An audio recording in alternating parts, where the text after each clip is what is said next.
welcome to the SoFLo Sports Show, episode 149. It's your host, 305 Sports Babe, co-host Lou from Dade. And tonight we have such a special episode with probably one of the biggest guests we've ever had. I mean, Richmond Webb and Joe Rose might try to fight for that spot, but this is wonderful. You guys know the name, you know the legacy, and you've also been to the restaurants. So very excited to talk to our guest coming up. Yes, this is a true honor, and we are thrilled to have him on board. He is a former NFL player with the Baltimore Colts. He also was a coach, wide receivers coach, quarterback coach, and tight end coach. 3-1. You don't get that anymore in the NFL. He'll talk about that with the Miami Dolphins, with the hometown Miami Dolphins. Yes. Also an offensive coordinator with the Dallas Cowboys, a head coach with the Cincinnati Bengals, where he had a very special meeting we're going to discuss. And he is currently the president of the Shula Restaurant Group, which, if you follow us at all, you know that we are huge regulars fans of and big brothers of. So without further ado, guys, let's bring in Dave Shula. Well, thank Dave, you. how you Thank doing you so tonight? much for having me. We appreciate it. Thank you. Please, the honor is completely ours, and we appreciate the time that you're giving us tonight. So want to get right into it. You grew up down here in South Florida, went to Hollywood Chaminade, where you played football and baseball, but you made it to the pros and NFL via football. I want to know how good you were in baseball, and who were your favorite baseball and football players growing up? Wow, you pulled up some good photos here. Takes me back. Yes. So, all right, well, we'll start with football. And you know, I started as a young guy when my dad was in Baltimore. So, you know, he had many Hall of Famers. Gino Marchetti is a Hall of Famer. He's my godfather. And then John Unitas and Earl Morrow, of course, would be right at the top, because he not only played for my dad in Baltimore, but then he came down here, as you all know, in the early 70s, and was instrumental in so many of the wins during the undefeated season. And that's you could do a whole show on that right there. Yes. So Earl Morrow would be great. And then, you know, you get into my coaching career. You know, I was fortunate. You mentioned Cincinnati. I was in Dallas before that, so I had the privilege of, you know, being able to coach a guy like Michael Irvin, Troy Aikman. You know, some of the great Emmitt Smith his rookie year was my last year in Dallas. And then going to Cincinnati, you know, guys like Hall of Famers, potential. Well, Anthony Munoz is Hall of Famer. I had him for his last couple years. Boomer Esiason, a lot of great guys there. And then baseball-wise, you know, as a kid growing up in Baltimore, you know, I was a big fan of the Orioles. And then when we moved down here in 1970, the Orioles trained at Miami Stadium. Yes. And of course, the Marlins weren't around for another, 25 years or so. So Yes. my brother and I became big Orioles fans. And I, playing baseball, I had my Brooks Robinson glove that I used through high school. And then I played 1 year in college. So he would be my favorite. And then, of course, you know, what Cal Ripken did in the 80s and 90s, or I can't remember when he finally broke the record, but following that, and you know, what he and his family stand for are all good things. And what he's done post-career is just tremendous in helping the youth around the Maryland area and baseball in general. So those would be my top picks for football and baseball. Okay, so an O's fan. Fun fact, this year, I'm a St. John's alum, very proud alum. St. John's played in D.C. March Madness, and we were there opening weekend for the Orioles. So we caught opening day for the Orioles this year. We had a wonderful time. Yep. And you got the Brooks Robinson statue out there, Cal Ripken. I mean, so many Orioles greats. So I love the stories there. Yeah, it's great. Yeah. All right. So speaking of growing up, Don Shula, your dad, known for his serious demeanor and his work ethic. All his players share stories about how intense his practices were and how he expected things to be done the right way always. Yeah. And I'm curious, did he have the same approach with you and your siblings when it came to, you know, raising as a father? Did he have those similar approaches that he had in the football field? I think it was 5 of you, right? There's 5 of you all together? There's 5 of us, yeah. So I'm the oldest of 5, and over 6 years. And my dad used to tell this story when he would speak publicly. He'd say, you know, talking about his early career, he had like 4 jobs in 5 years, and then he had, you know, 5 kids in 6 years. And the early line on Don Shula was he couldn't keep a job, but he liked to fool around. Okay, Tyreek Hill. All right, he was the original Tyreek Hill. Yeah. Okay. Yeah, but to your question, yes, he was the same at home as he was at work, and that he was just authentic. So I tell a story. I told this at his celebration of life. The Dolphins, gave him after he passed, and I guess it was 2021, or he passed in 20, but then in the next year. Anyways, about sweeping out the garage. So, he decided one day my mom probably said, Don, you need to go out and clean the garage. So he enlisted me, and I start, with the broom sweeping the garage. And he comes over to me, goes, that's not how you do it. And I go, what do you mean that's not how you do it? I'm getting all the dust. And he goes, no. You push it forward, but if you just bring it straight back, it creates wind, it pulls dust back with you. So if you turn the broom sideways and you don't pull that dust with you, and then you turn it forward again, almost like somebody does in crew, with the paddles, they turn them. And I just look, I go, oh, geez, okay. Here's the right way to do everything. And that, he would do it, earnestly, and he wasn't mean about it. You just knew that, if you were, whatever it was going to be, you were going to do it the right way. I love it. So I want to talk a little more about, so you played for the Colts, and then you decided to go to law school in Baltimore. And during that time when you were at law school in Baltimore, there was a break where you came down to Miami, and that's when you decided to join the staff and became the wide receiver coach among the other coaches as well. So I want to know, talk a little bit about how that came to be, maybe why you stopped the break in law school, and did you ever see yourself becoming a coach in the NFL? Well, I have to say, growing up, being around it, I loved working the summers with for Dan. Dan Dow was the equipment manager for many years, and when I was 11 years old in 1970, I got paid $50 a week. I remember, to be an assistant equipment man, and my mom was so happy to get me out of the house, being the oldest of five. There was one less person, because we would stay, and the training camp was like 6 weeks long, so we would stay over at Biscayne College, and I'd room with Earl Morrill's son, Matt Morrill, also was a couple years older than I was. And so when Earl joined. Anyways, so I always loved being around it. So yes, I could envision myself being a coach someday. But then my choice to go to Dartmouth College really opened my eyes up for other opportunities that might be out there besides just being a coach. Not that being a coach there's anything wrong in that, but it did open my eyes. And so I was fortunate to get an opportunity to play with the Colts in 1981, and signed as a free agent, made the team. I was a punt returner and on special teams, and lost to the Dolphins twice that year.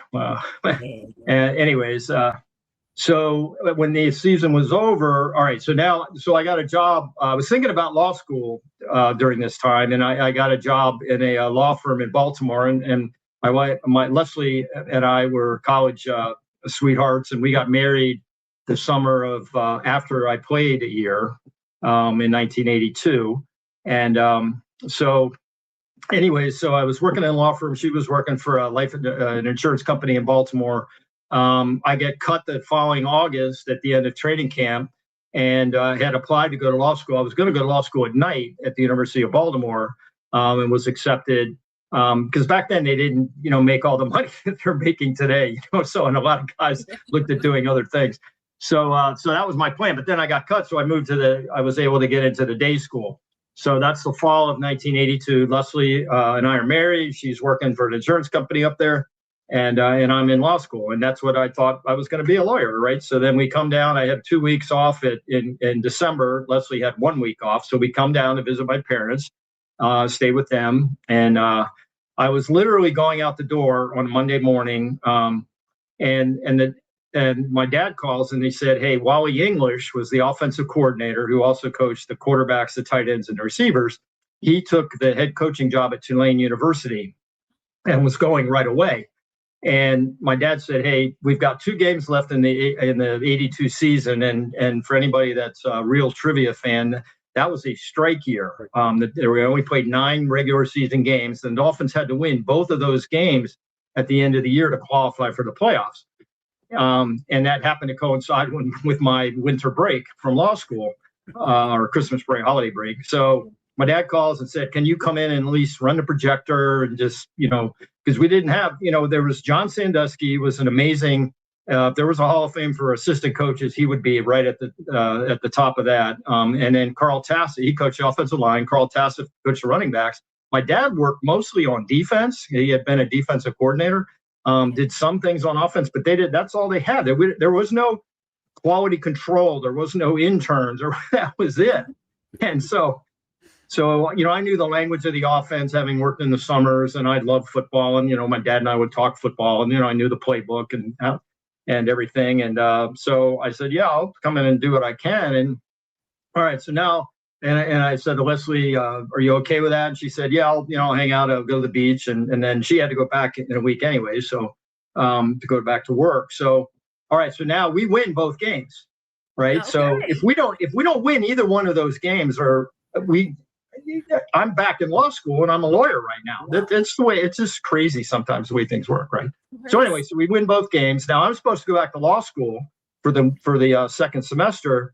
Yeah. And my dad says, hey, you think you could stay? So I call the dean of the law school. It's a guy named Tony Agnone, who was also an NFL player agent and at the time, and it was the dean of the University of Baltimore Law School. And he said, okay, you could miss 1 week. Well, we win. So now my dad says, can you stay? I call the dean, Dean Agnone, and he said, okay, 2 weeks is going to be tough, but you can do it. We win again. Now we're in the Super Bowl. And that's, the 83 Super Bowl, calendar year against the Redskins, right? So my dad says, so now I'm going to stay. I'm not going to leave. And so I talked to the dean, and he said, well, okay, you'll have to withdraw now, but then you can pick it up again next January, because I don't know if it's still like this with law school, but the courses were sequential. So I couldn't pick them up in the summer or even in the fall if I wanted to go right back. So I had to wait till the next winter. Okay. So now we go to the Super Bowl, we don't win. And when the dust settles a little bit, Leslie, my wife's in Baltimore working. She did go to the Super Bowl. But she's working, and so I'm planning on. My dad says, "Well, what are you planning on doing in this now that the season's over?" And I said, "Well, the law firm that I worked for last winter offered to let me come back, and so I can do that." And Leslie's working for the insurance company up there. And he goes, and if you knew my dad, you could picture him saying this. He says, "Well, you didn't screw it up too badly. We did go to the Super Bowl." Oh my goodness. He goes, I'll offer you a 1-year contract. Okay. And we'll see how it goes. And, if things go well, okay. If things don't go well, you're not comfortable, then you can go back to law school at the University of Baltimore. So, I called Leslie, and she said, well, let me see if I can transfer. So she was able to transfer to Miami with the insurance company. So, we signed a 1-year contract. Okay, so now this is the spring of 1983. And I know you guys know that draft, right? Yeah. So guess who falls in our lap? And guess who's his coach? Me. So, there's an old adage that it's not the X's and O's, it's the Jimmies and Joes, or in this case, the Dannies, right? That make all the difference. And, here we have a Super Bowl, contending team that played great defense and special teams, could run the ball, had a lot of great players. And now we have a prodigy at quarterback. And I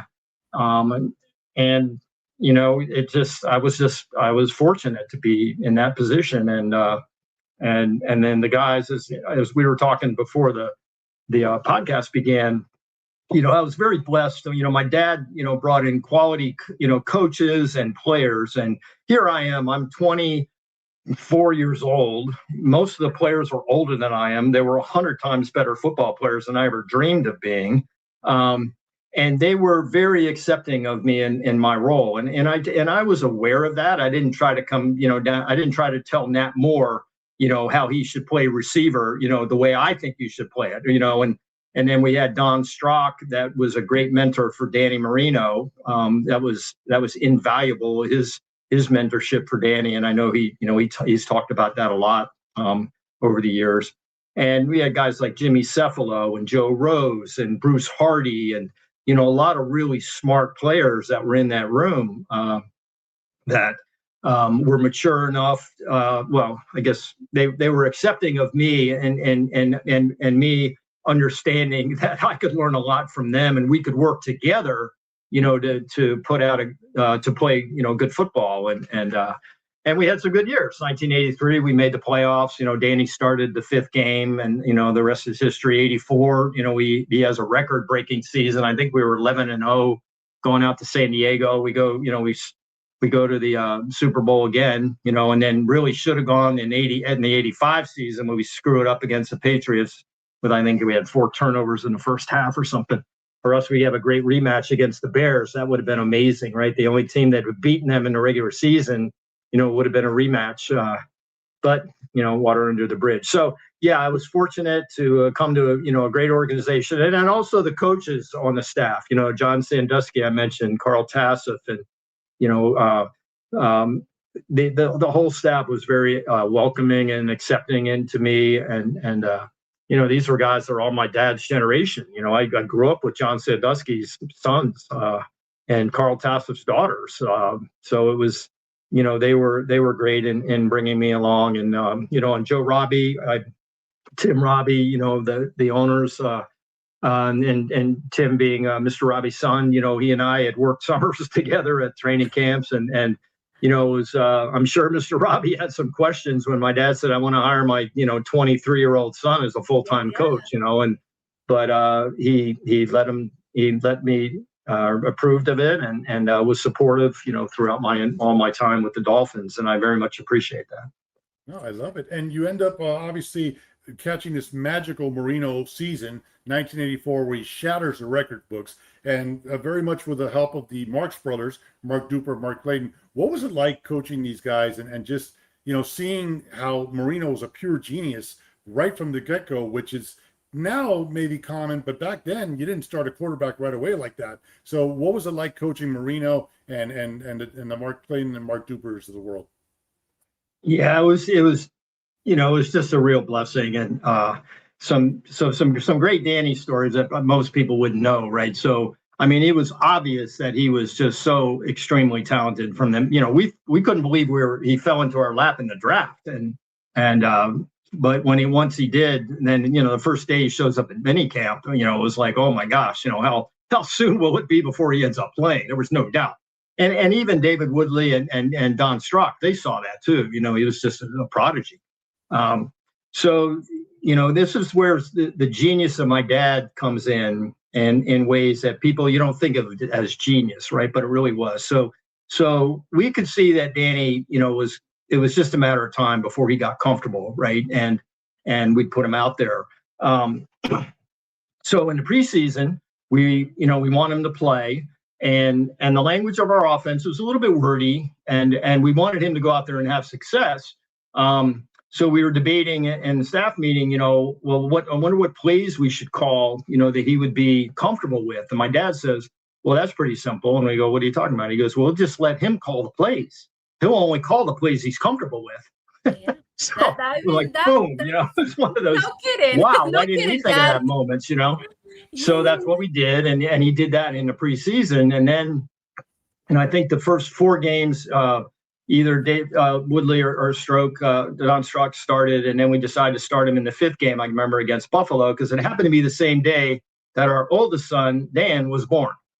That's another whole story. And we didn't name him after Dan. We named Marino. We named him after my grandfather. But anyways, that's a whole nother story. So, all right. So now Danny's going to start. So the really wordy part of our offense was when you would call plays that were 3rd and 1, 4th and 1, or inside the 3-yard line, goal line, short yards or goal line, right? So the way that those, I'll give you an example of one play. So you'd have to say the word short yards or goal line, because that would alert the offensive line to cut their splits down tighter. And then it might be something like this: short yardage, rocket to Brown right near close, pass 119, arrow Q, flanker zid. That's just one play, right? Very wordy, right? Yeah. And Danny was having trouble with that. So another genius thing that I don't know who came up with it. We had Bruce Hardy, who had played quarterback in high school, very, very smart guy, was playing tight end, and he was always in on short yardage and goal line. So we just said, we'll give the play to Bruce, Bruce would call it in the huddle, and he'd turn to Danny and go, he'd look at Danny, and Danny would go, 1, 2, ready, break.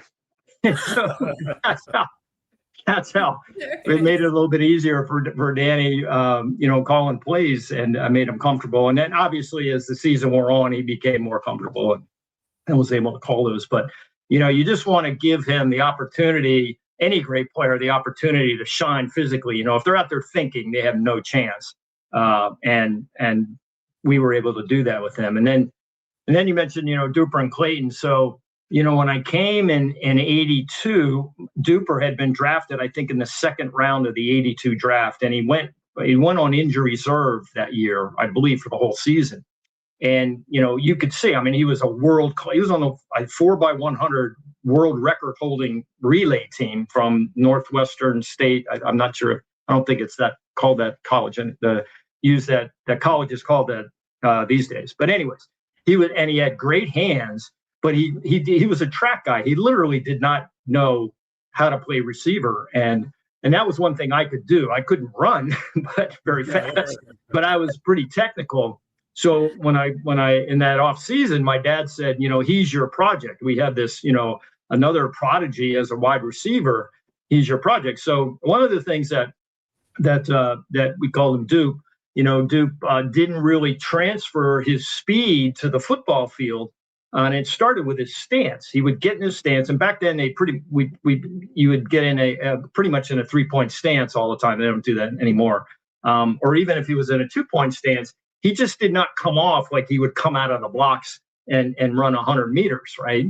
And so, I'm 4 years old, and I finally said to him, he was frustrating me. I was trying to show him this, and I said, Duke, I go, look, I can't run very fast, but I can beat you for 10 yards coming off the ball because of the way you are in your stance. And he goes, no way. And I did. I put cleats on and I beat him, and I showed him, and that helped him. So, and then there was a whole litany of other things that we did. And, and he learned in that off season how to play the position. And then we were fortunate to be able to draft Mark Clayton out of Louisville, I think in the 6th round in that 83 draft with Danny, when Marino came in the 1st round. And he came in and he was very skilled, very savvy, very smart football player, tough, athletic, great hands. And so now we had a real burner in Duper who was learning how to play that could stretch the defense. And then Clayton, who was very shifty and tough. And then, then we had Nat Moore and Jimmy SoFLo. I think we're still on the team. I think Jimmy was still there in 83.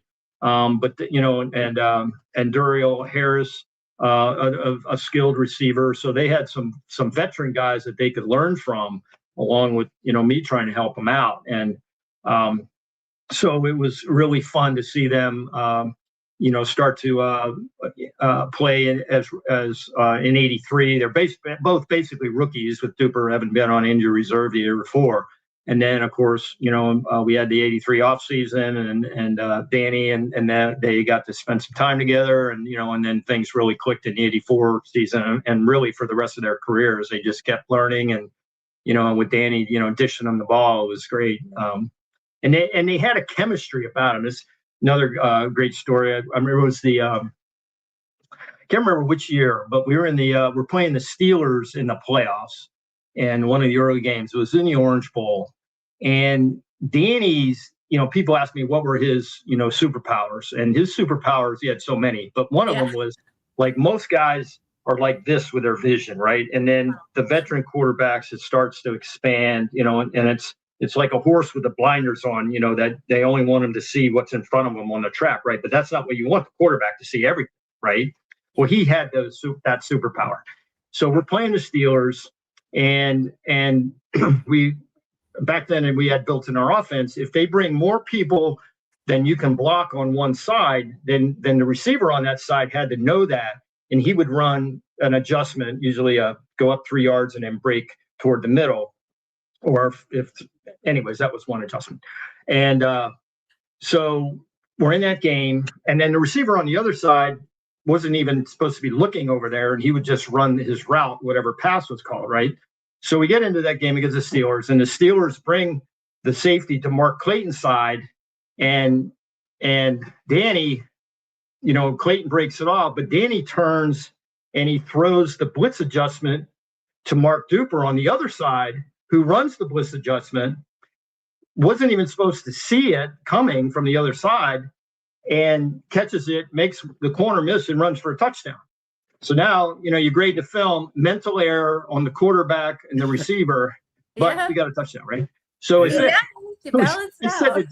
said to Danny and Duper, I said, Dupe, you weren't even supposed to be looking on that side. And Danny, you should have been throwing it to Clayton, but you turned it threw it to Dupe. And he goes, I just kind of felt like that was going to happen. And I looked at Dupe, and I winked at him, and he winked at me, and we made it happen. I wish they had HBO Hard Knocks back in the day. I would have loved to see after episode of that and have them capture it. I mean, you did a great job telling the story, but to have that on film and be like, Danny, what the heck are you thinking and everything. Yeah, these are classic stories, and we appreciate you sending them our way. Guys, we are joined by Dave Shula, so definitely make sure you hit that like button, subscribe to the channel. We got some excellent news coming up about the Shula's Restaurant Group. But look, Dave, your dad, Don Shula, the all-time winningest coach in NFL history, 347 wins, the 4-time Coach of the Year, 6 AFC Championship games, 2 Super Bowl championships, highlighted by the perfect season in 1972. Yes. I wanted to ask you, were you present at Super Bowl 7 in LA and Super Bowl 8 in Minnesota? Oh, absolutely. Absolutely. I was a ball boy. There's I've seen some of the highlights of that game where I have back then they used to wear a apron, basically, with a black apron with a bright orange X on it, and I got towels around my for the Super Bowl in LA. So I was there, and then I did the same thing in the next year. It was in Houston, and so here's a quick story about the second game. We're playing the Vikings, right? So fast forward to a few years ago. I'm the receiver coach at Dartmouth College. I'm recruiting out in Minnesota. And I go to a high school near Minneapolis, and the head coach is Mike Grant, and so I go to the school and introduce myself. And there was another college football coach we were recruiting together, and we look at each other, or he knew both of us. He knew Mike and he knew me, and he knew my background and knew Mike's background. I didn't know Mike's background. And we introduce each other and, to say, hey, Coach, how you doing? Whatever. And he goes, you guys don't know who each other is, do you? And I said, what are you talking about? He goes, that's Bud Grant's son. And, and so, oh my gosh. So, we immediately, start reminiscing. And one of the things I said to him, I said, well, we must have been at the same Super Bowl in 1973. When the Dolphins played the Vikings. And he goes, well, I didn't go. And I go, what do you mean you didn't go? And he goes, well, my dad, he was into hunting, and my mom, they felt, should try to keep things as normal as possible, so we didn't go. I said, Mike, it was the Super Bowl. You guys didn't go? And we laughed about that. And then he brought up the fact that the Dolphins, my dad was on the competition committee, and that they weren't calling holding, and because there's no way that Bob Kuchenberg could have blocked Alan Page the way that he was, and Carl Eller the way that he was blocking them, because they, we just ran the ball. I think they threw the ball 8 times. The Dolphins did in that game, and Zonka and Mercury and Kick had big games, but we laughed about that. So purple people eaters with those Vikings. Yeah. Well, they weren't. About the Super Bowl. Yeah, I have one more on that. The 72 teams. So your dad, the coaches, the players. After that 72 perfect season, they started a tradition of raising the champagne glass after every NFL team would have their last loss. I think us fans actually picked up that too. If a team gets close to it, and as soon as they get knocked out, we're like, thank God. So I want to know, do you know how that tradition actually started, and how much did that really mean to your dad, the champagne toast? Yeah. So what I was told by Bob Greasy was that he and Nick Bonaconti lived a couple driveways apart out in Coral Gables. And after that happened in one of the years that they, Nick or Bob, I can't remember which one, they met in crossed each other's to one of the other's driveways, and then toasted each other. And that's how it started. And then I don't know that, it's after that, then I think the story kind of took on a life of its own. But yeah, it was special. And then, there's the photo that you have up now that was after, I know in one story, it might have been Peyton's place or something. I think Peyton Manning did a story about this, and that photo might have been from that.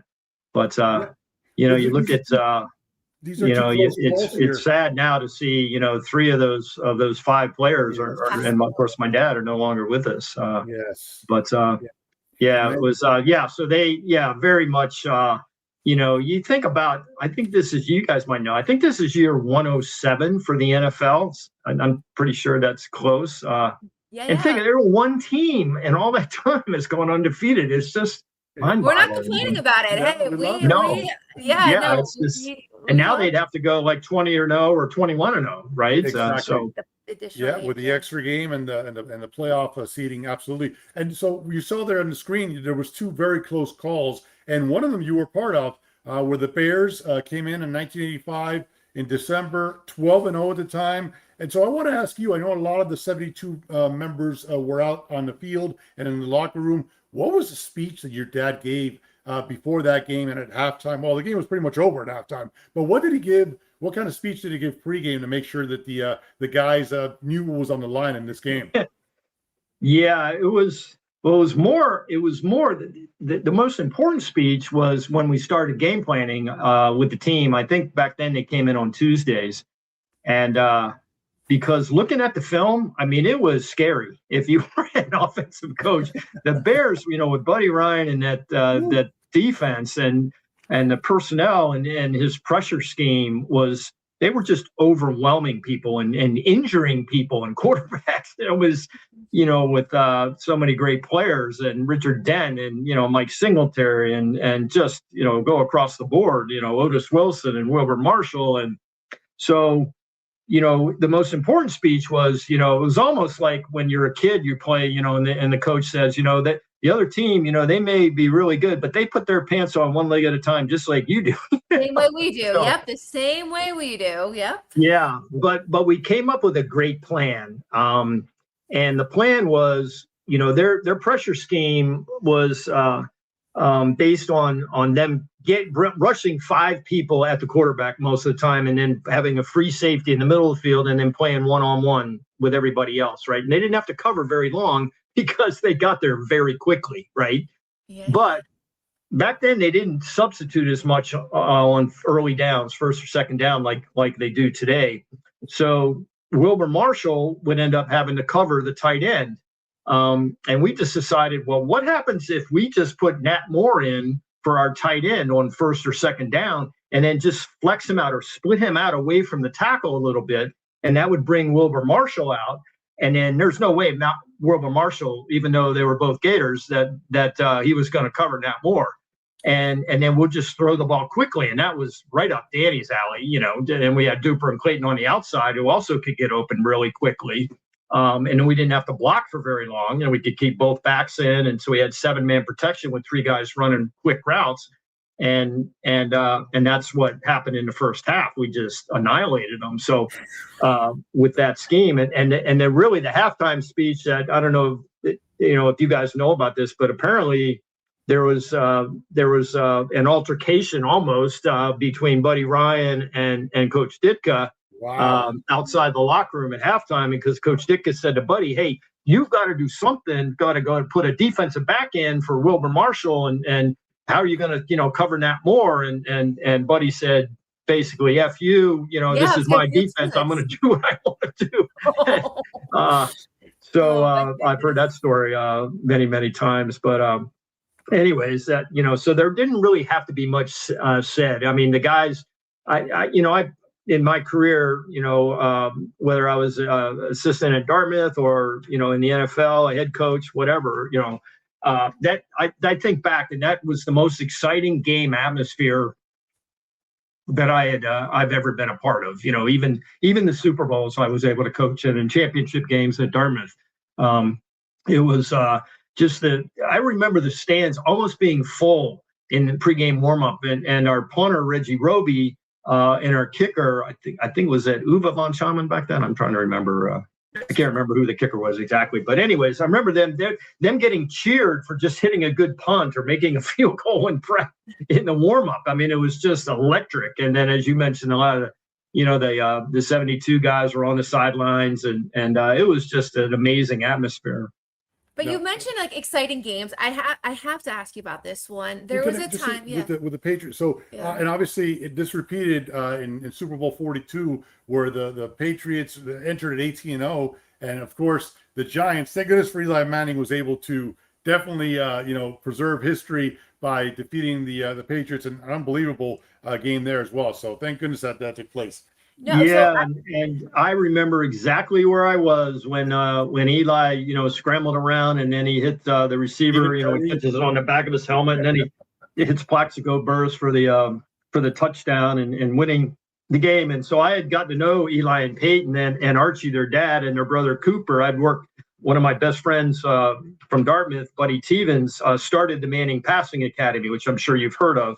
Just celebrated their 30th anniversary, and I've worked that camp probably 25 of the 30 years. So anyways, I'd gotten to know Eli through that camp. And so I sent him, I was running Shula Steakhouses at that time in that 2008. And I sent him gift cards for all his offensive linemen as a thank you. Because I know quarterbacks are always looking to take care of their offensive linemen. But well deserved. Yeah. So just one more with you and your dad. From Super Bowl to the Shula Bowl, there was a period of time where you and your dad actually faced off against each other as head coaches. Of course, your dad with the Dolphins, you with the Cincinnati Bengals. Both those times were played in Cincinnati, and unfortunately, maybe for you, Pops won both of them. But I do want to ask, what was it like coaching against your dad? What was the week leading up to it? Did you guys even talk? What was that? What were the emotions running? And your family, were they really split? Was it like the half Dolphins, half Bengals jersey? Just bring me back to that time. That's a great question. So, there was a lot more media attention than we had than normal. So we talked about it a lot. No, I didn't talk to my dad during the week. I made sure that my mom had passed away in 91, and my dad had remarried Marianne, and even she told me she was rooting for me, which I appreciated. But I think she probably I can't remember. She said, "You better not tell your dad." But and I think all my four siblings, they said they're all rooting for me, and of course, my wife and our kids. And but it was very exciting. And I remember, when the first time in '94 when we played during the national anthem, standing and looking across the field, and I get emotional now. Thinking about how special it was. But then you get into the game itself, and you're thinking about decisions and play calling and situations and all that. And I just remember how I remember the end of that game in '94. We go ahead with it might have been under 2 minutes or a little over 2 minutes, and the Dolphins are backed up, and we think we have Danny sacked in the end zone. And if they had replay today, I think we would have won that game, because I know Danny's knee touched the AstroTurf. And then we got a BS call on 3rd and 15. They said we interfered with their receiver. And then another one, Danny threw a ball right in front of me on the sideline, and the receiver caught it out of bounds. His left foot, I can picture it now, and you could see his footprint half on the white on the stripe, and the official gives us this, it's a catch, and I was right there. I'm showing him the footprint, and there was no replay, So, anyways, but then Danny goes down and he finds I can't remember who he threw. I think it was Irving Fryer. He threw a touchdown in the left corner of the end zone. Found our weak spot over there, and they won that game. And then the next year was another close game, and the Dolphins prevailed. And my dad liked to remind me, he never lost his competitiveness throughout his entire life, and even toward the end, he'd like to remind me that as a player with the Colts, I was 0-2, and then I was an assistant with the Bengals, 0-1, assistant with the Cowboys, 0-1, assistant with the Bengals, 0-1. And then head coach of the Bengals. So I ended up 0-6 against him, which I think there were some other coaches that could say the same thing, but he'd like to remind me of that if he felt I was getting a little thinking of, my head in the sky too much. So And speaking of family legacy, I know Lou has one. Before we talk about the restaurant, wrapping it up, I know he wants to talk about Chris, your son. Yeah, so in a full circle moment, your son Chris Shula is now in the family business, one of the family businesses, and that's the you're doing the restaurant these days, but he's in the coaching business, and he's going on his third season as defensive coordinator of the LA Rams. He's already been part of a Super Bowl championship, and the Rams are absolutely loaded this year. Yeah. He's got Myles Garrett now on his side, so it's trending for him to join you and become a third generation head coach.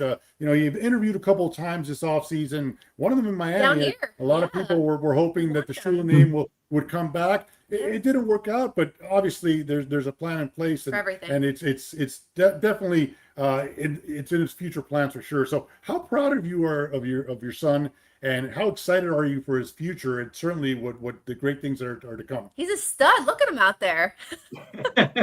Well, he fortunately, we're blessed. Leslie and I have 3 adult sons that are married, and we have 6 grandkids, and we're very proud of all 3 of them have gone on, and one's an airline pilot, one's in sales for everything you'd find in a training room, whether it's high school, pro, or college, and they're all great dads and great husbands and great people. Number one, so Chris happened, as you said, join the quote unquote family business, the football side, and there was no question, right from the beginning when he was a little guy that he was gonna. He was so hyper competitive and organizing the games in our front yard in Cincinnati, and then he and Sean McVay were teammates and roommates at Miami of Ohio together, and they stayed very good friends, as they both worked their way up the coaching tree. And then when Sean got the head coaching job with the Rams, he hired Chris right away as a quality control guy. He had been with the San Diego Chargers for 2 seasons. So Chris came up from San Diego to LA, and and then Chris has worked his way up, coaching the assistant, he was quality control, and then was assistant defensive line, and then defensive ends, and then inside linebackers and outside linebackers, and then secondary and pass game coordinator. And this is year 10, and now, as you mentioned, he's in his 3rd year as the coordinator. So he's really put in the time and earned his opportunity. And his mother and I are really happy, as all Ram fans are, and that the Rams the last 2 years, their defense has been by far almost like to the tune of $100 million. Their defensive payroll has been the lowest in the league for the last 2 years.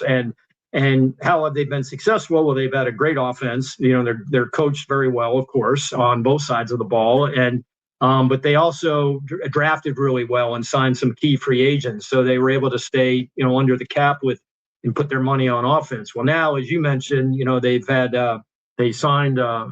Traded for a corner from the Chiefs, McDuffie, and then signed is the other side corner, Watson from the Chiefs in free agency. That was a major improvement in personnel. And then, of course, the Myles Garrett trade was fantastic. And this is a little Myles Garrett trivia, right? So Leslie and I had known about the trade, about a month before it actually happened, right? So I'm Googling Myles Garrett and trying to find out everything I can. And I happened to be watching SportsCenter one morning, and they had Mina Kimes, I guess is her name. Yeah. So she's on, and she was talking about hosting the National Spelling Bee, and she was talking about how she used to compete in that, and that she was going to be a host for it this year. So at the end of the interview, they said, Nina, who would you're an NFL insider. Who would you pick if you could pick one NFL player to compete in the National Spelling Bee? Who would it be? Guess who she said? Myles Garrett. I was so happy. Because why is that? Not because he can spell, but obviously it signifies that he's a very intelligent person. And that was something, I learned. Maybe the first thing I learned from my dad was, bring on good players, smart players. Your best players are going to be your smart players. And you see what the productivity and the athleticism that Myles Garrett brings, every week. But knowing that he's that smart, I was like, wow, this is great. So now, as you mentioned, going into the season, they can, it's a long season over 17 games or 18 weeks, and injuries and other stuff can happen, and you just hope that things play out. But he's got a much more loaded deck than he's had in the last couple of years, for sure. And then, of course, hopefully Matthew Stafford and and all those, great players they have on offense. And it looks like they've shored up special teams. They keep clicking. They should be contending. That's for sure. Absolutely. And I got one more for you, but before, you mentioned that your dad took pleasure in saying that you were 0-6 against him. So just out of curiosity, if Chris Shula is on a staff that's 11-0, 12-0, 13-0, is grandpa from up above looking down and saying, let him get a loss, or will we be cheering him on and hoping he can equal his undefeated season? Ooh. What do you think your dad would say? That is a tough question. He's competitive. Your dad's competitive. He would want him to absolutely win another Super Bowl as coordinator. But I think he may want to keep the undefeated part. Win the Super Bowl, still undefeated. Take one loss. He was so proud of that, and I said my concluding words at his celebration of life was that, he left us still undefeated. And I know he and all the other guys from that team, that are up in heaven now, are, I know they're very proud of that, and they should be. Absolutely. Awesome. And one more, I wanted you to debunk this story for me. I heard there's a rumor out there, a story, it hasn't been confirmed, but that I don't know if it was in Pittsburgh or somewhere, that your dad or the team was getting ready in the locker room, and one of the players came across a playbook, and everybody got all excited and said, "We got the answers to the test." Look at this. They took it over to your dad and said, "Hey, look, Coach Shula, we got the playbook." And he said, "Hand that over to me." He got the playbook, didn't look at it, and he gave it back to the opposing team. Is that true? Yeah, that's true. And then there was another one that I was a part of. We were playing the Rams down here in the Orange Bowl, and somebody brought they had cleaned the head coach's room and brought not the playbook but the game plan, and same thing. He just ripped it up and threw it away. Yeah, you're going to beat people the right way and not and those don't help you anyways, to be honest with you. I mean, it's just words on a paper that you don't even know what the hell they mean unless you know their playbook. But anyways, he wouldn't have. No, that's not how you win football games, and that's what he was all about. Love it. Love it. All right, Dave, as we wrap up, I just want to end on the restaurant, the Shula Restaurant Group. It means so much to both Lou and I. We've been to 9 locations together. We've been together 6 years, so we're doing pretty well here. Yep. I've had great memories with my dad. We did Father's Day.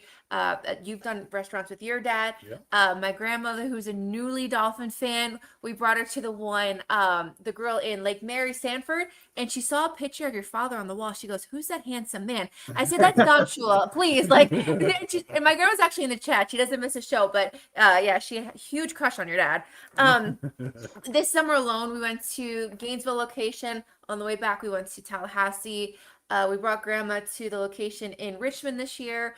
That was wonderful. And then we are going to Arizona in just I can't believe it's in 3 weeks, to the Chandler location. So also been to Texas. We've been to, you name it, we've probably been there. Yep. And then, of course, the ones Disney. And here's a few pictures of us. Wow, look how skinny you were. Oh, my God.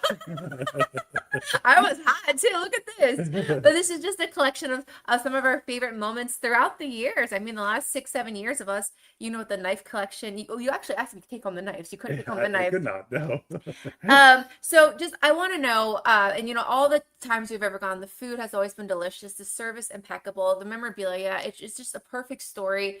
Of course, bigger than just the food. And we've never had a bad meal, literally, at any of the Shulas. So just want to know, how did the restaurant business land, or how did you guys start the restaurant business? Was it your dad's idea? How did this come about? Yeah, it's a great question. And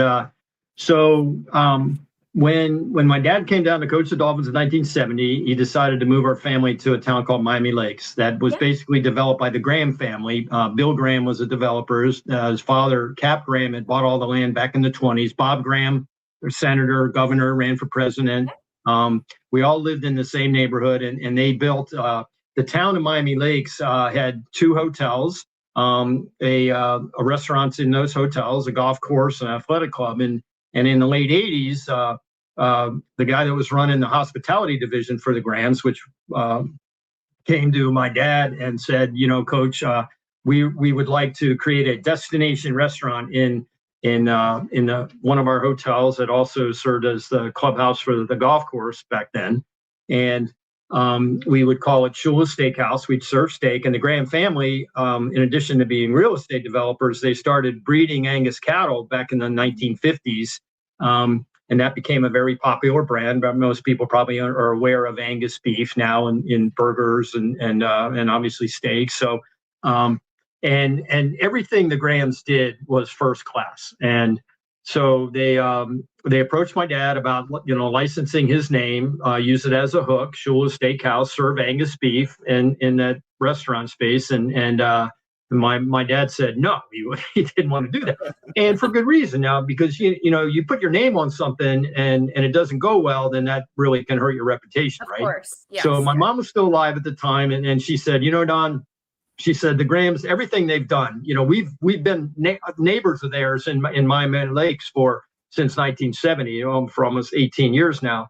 And, I think you can trust that they will, represent our name very well. And so he agreed to do that. So the first one opened in Miami Lakes in 1989, and that did very well. And then at the other restaurant they had in a hotel about a mile away, they did a sports restaurant called Shula's 2.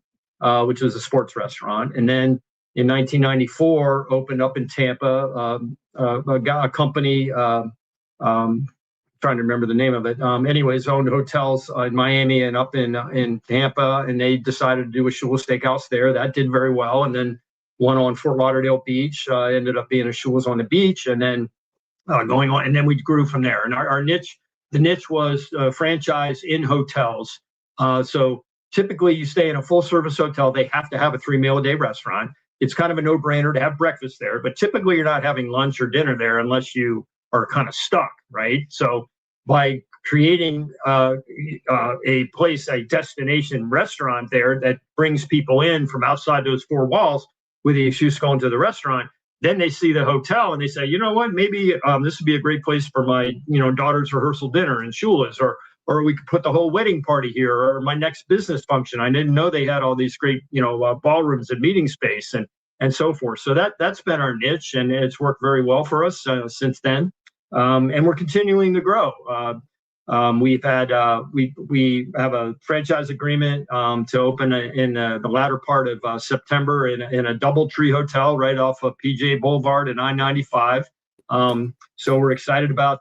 We haven't had a location outside of an airport. We're in the Miami Airport, Fort Lauderdale Airport, but we haven't had one outside of that for a few years now. So we're excited about that opportunity. And then we've also signed a franchise agreement. That would be Shula's American Kitchen.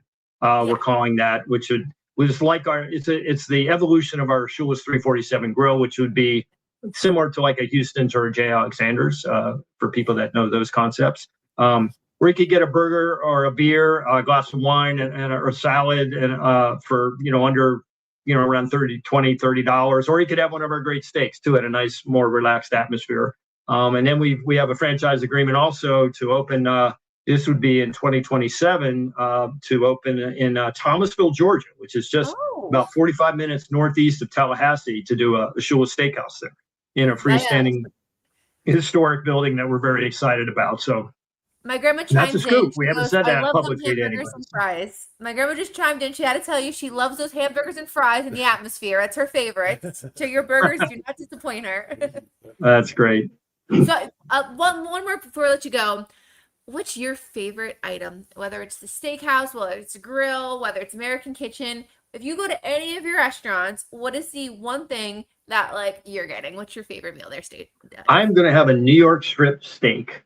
And the reason is, and I learned this, when I came to work with Shula's back in the late 90s from our chef, that if you want the measure of a great steakhouse, order a New York strip, because that has to be cooked. The quality of that steak has to be top notch, and it has to be cooked to perfection.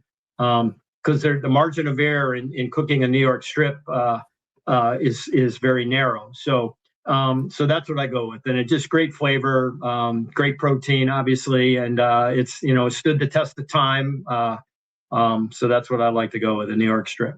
That's what you get as well. You get the strip. Yes, I love your Caesar salad. Cannot go wrong with that. And then I vividly remember going with my dad and my brother to the Alexander Hotel had a Shula's, and also we would go often to Miami Lakes, where your dad had the Don Shula show with Jimmy SoFLo and Jim Bandage. we could only make it up to halftime because we were younger back then, but my dad took great pleasure in taking us out there. And your dad was always great with everybody in the restaurant. Yeah. So it brings so many great memories to so many South Floridians down here. And right now, the only one we have is in the airport. And I've contemplated sometimes buying a ticket just to get in there and go. But I'm glad they're opening over Palm Beach. We do make sure we stop them. We'll be close. And then somebody in the chat mentioned it also about the Shula steak sauce, which, of course, we always have in our household. Dave, all the time. He wants it like on pancakes. I'm like, I'm not putting this on pancakes, like all the time. And they should be available at your local Publix. We had a great partnership with Publix all these years, and them selling our steak sauce for us. And if you don't see it in the Publix that if you're looking for it, tell the manager and they'll order it for you. But that's been a great partnership. And then we have 2 Shula Burger locations in Hard Rock Stadium. In sections 220 and 252. So, but yeah, we thank you so much for your support and allowing me to talk about this. And it's been a great pleasure. When I first started with Shula's back in the 90s, I wasn't a restaurateur. I'd been a coach, right? But the coaches know how to organize it. And we had a great team, with operations and marketing and our Shula chef, our culinary team, and just, organizing those folks, right? And so my dad, when I decided to get into it, he said to me, and I tell this to our franchisees and the folks that work in our restaurants, when I go there, I said, look, he told me, he goes, hey, I didn't get into the restaurant business to do anything but enhance the reputation I built all those years as a coach. That sets the bar really high, right? I mean, they actually achieved perfection. Right. And so we talk about that and how it's possible to achieve perfection. And that's our goal every day when we show up to work. Me in the franchising company, or you as one of our franchisees, one of our servers, bartenders, cooks, dishwashers, whatever it is.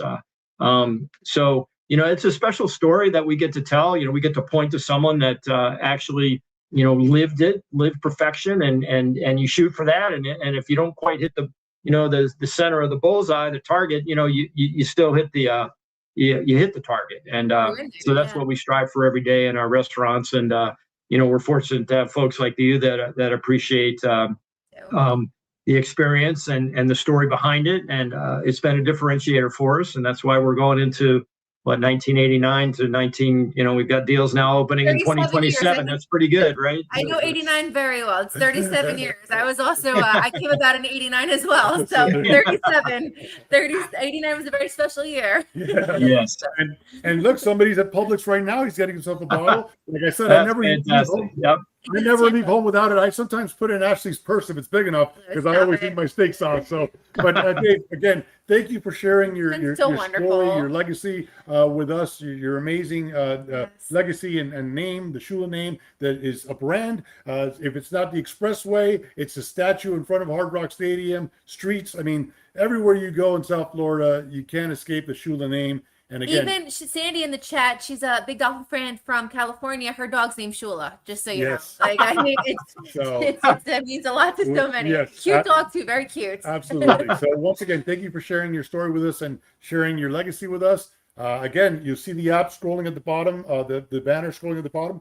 Make sure you download the Shula's Restaurant Group app and get all the information coming from all the new updates. The social media, they have a great social media team, and we appreciate your time. We hope to see you at the Hard Rock sometime. Obviously our house is your house, but it's really your house too. So we hope to meet you in the future, and thank you for everything that you and your family have done for the Dolphins organization. Well, thank you guys very much for the opportunity to be on and share some great stories. A lot of those stories nobody has ever heard publicly before. So hopefully give some insight and fun and people can laugh. But I've enjoyed the time with you, and thank you again for your support. Appreciate it. You have a good night, Dave. Take care. All right, you too.